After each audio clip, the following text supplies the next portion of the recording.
Uy, Paps, nandiyan ka pala. Since nag-aantay ka naman ng buhay ngayon, sige. Meron lang ako sasabihin sa'yo.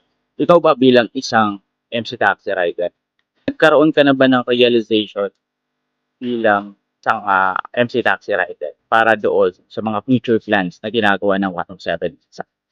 Nakakatuwa lang kasi isipin dahil habang nagtatrabaho ka at naghahatid ka ng mga pasahero from point A to point B is meron kang mga benepisyo na natatanggap para sa sarili mo sa pagdating ng araw na ikaw ay magre-review, 'di ba? At di rin lingid sa kaalaman ng lahat na marami rin tayo mga kapwa riders na hindi naniniwala sa advokasya na ginagawa ng 127 ng kasangga. Pero siyempre hindi natin nasisisi ang mga kapwa natin rider dahil iba't iba ang tao. May mga iba't iba tayong mga perspective sa buhay natin. So one thing's for sure, maganda yung advokasya na ginagawa ng 107 ang ikaw ba naisip mo yun yung mga benepisyo like PhilHealth, SSS, pag-ibig, nakipagtulungan, nakipag-collaboration yung ating angkas, di ba, na si Mr. George Reyera para magkaroon ng mga benepisyo ng mga angkas biker pagdating sa usaping mga benepisyo. Parang ang laking bagay nun para sa atin. Ikaw ba, kung nasa ibang platforms ka ng ride hailing app, naisip mo rin ba yun?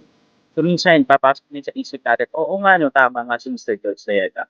Napakadaling sabihin na kung pwede kang voluntary na magtulong sa mga activities sa pag-ibig, SSS, sa PhilHealth, pero ang hirap gawin, di ba? So, ang kagandahan dito sa ginagawa ng ating Mr. George Proyecta is tumulong yung ating Mr. Angkas sa SSS, sa pag-ibig, sa PhilHealth para mabigyan ng mga benepisyo yung mga kapwa natin ang tax biker or MC taxi rider na sumusulong sa ulan, sa init, habang nakapagbibigay ng serbisyo sa ating mga kababayan, di ba? At hindi rin natin maiiwasan marami rin talaga pagsubok na dumating sa buhay natin na talaga namang nakakatulong rin talaga para mas umibay, magiging motivation para sa lahat yung mga ginagawang hakbang ng isang Mr. George Oyeka, di ba?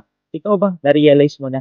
I-comment mo nga sa akin sa baba kung tama ba yung perspective ko or kung mali para sa dahil sabi ko nga sa inyo, lahat ng tao may iba't ibang perspective. So yun yung perspective ko. Ikaw, anong perspective mo?